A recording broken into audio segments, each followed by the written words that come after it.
Zealand wants this store out, but the owner of the shop says he plans to fight by any means.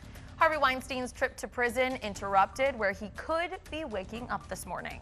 And the White House wants more money to fight COVID-19, just how much they're asking for. Plus, winter weather may be shifting a little out of West Michigan. I'll let you know who's still going to get snow and how much. It is 6:30. You're up with 13.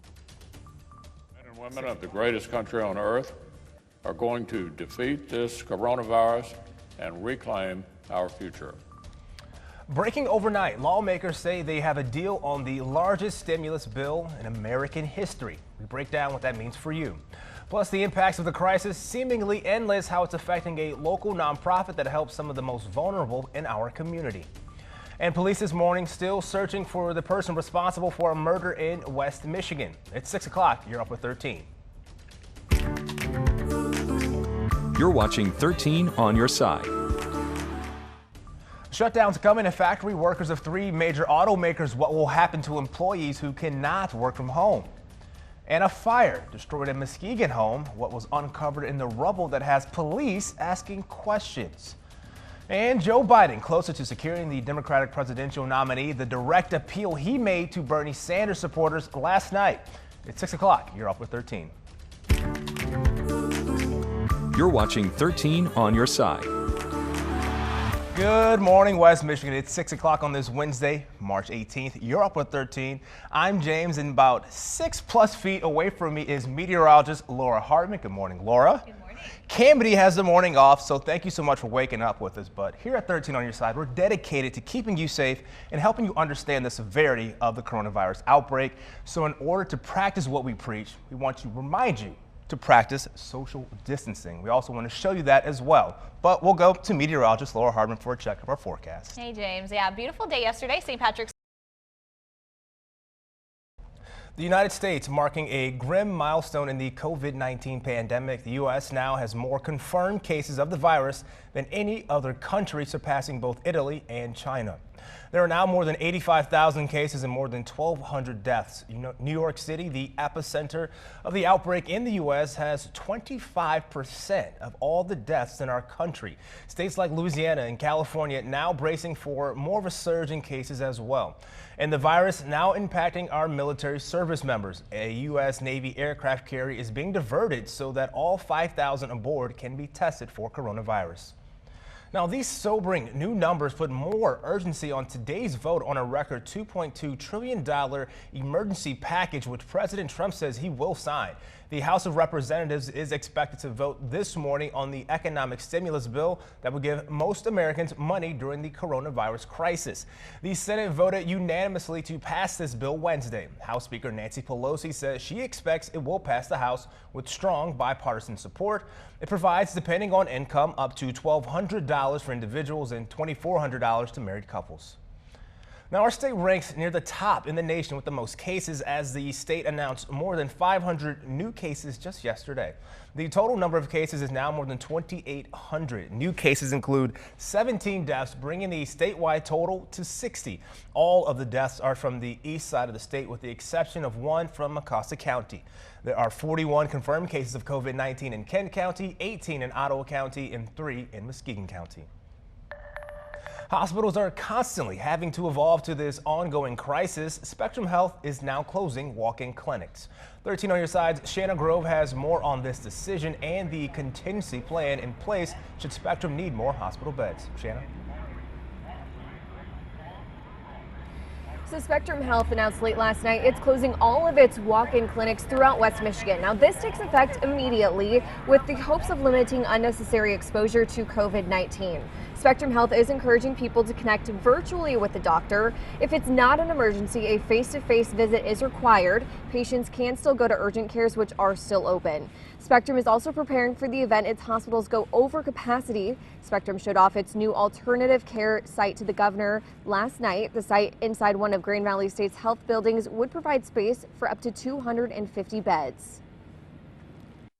And we've had this partnership and plan in place for over 10 years. Never thought that there would be a chance where we'd really be thinking about, do we put this into place? And so in one hand, I'm extremely grateful. I'm saddened that this could be the next step. Whitmer praised the partnership, calling it an all-hands-on-deck strategy. And James Spectrum says its team spent part of this week going through drills in the event that they do have to move operations over to that Grand Valley site. Thank you so much, Shanna. Now, also with that, with hospitals along the east side of the state swamped with patients, facilities in West Michigan are trying to help. As you can see, Mary Free Bed Rehabilitation Hospital in Grand Rapids will accept patients in need of rehab from the Detroit area.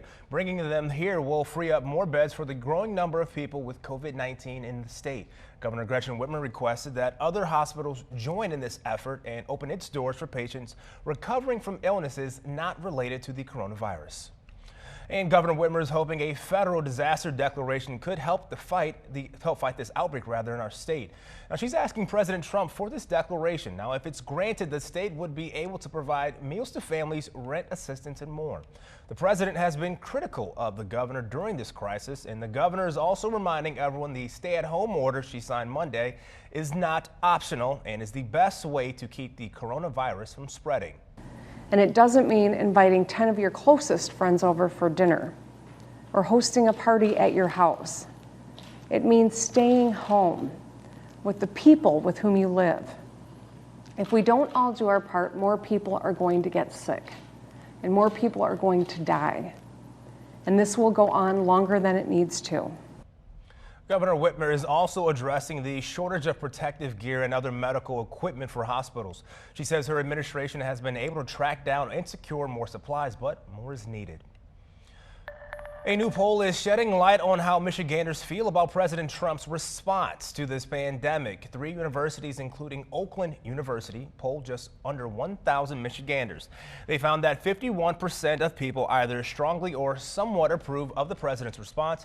Almost 43% disapprove and 6% were not sure. For Governor Whitmer, though, 69% either strongly or somewhat approve of her response. 21% say they're disapprove and nearly 10 were not sure. Now, for those who have more questions about the coronavirus, there's an opportunity for you to directly interact with the Kent County Health Department. Today at 2 p.m., the department is holding a virtual town hall. Health officials will be on Facebook Live answering any COVID-19 related questions. They're also accepting questions via Facebook Messenger before that meeting begins. And I know it seems every day there's new information about this virus and its impact in our state and, of course, all around the world. To help you keep track of it all, we've dedicated a page to the coronavirus pandemic. You can find all the latest developments at 13onyourside.com/coronavirus. Now, in other news, Ottawa County deputies are investigating a body pulled from the shoreline in Park Township. Thursday, deputies were called to North Lakeshore Drive, just north of Tunnel Park. There, they found a man floating in the water near the shoreline. An autopsy will be performed at a Grand Rapids hospital. Muskegon Heights police have identified the man whose body was found in Mona Lake Tuesday afternoon. Crews pulled 71-year-old James Heiza from the lake after people walking in Mona Lake Park saw him. He was about 15 feet from the shore. Police say there's no sign of trauma to that body. Now, here are the top 3 questions about the economic relief bill expected to pass in the House this morning. Are the stimulus checks going to be taxed? Will retired Americans be eligible? And if you do not fill out the census, can you still receive that money? The answer to all these questions and more when 13 on Your Side Mornings returns. And you might be asking, when is it going to rain next? Because we've got plenty on the way in the coming days. I'll take you through the weekend where Saturday and Sunday are both going to be soggy. It is 5:09. You're up with 13.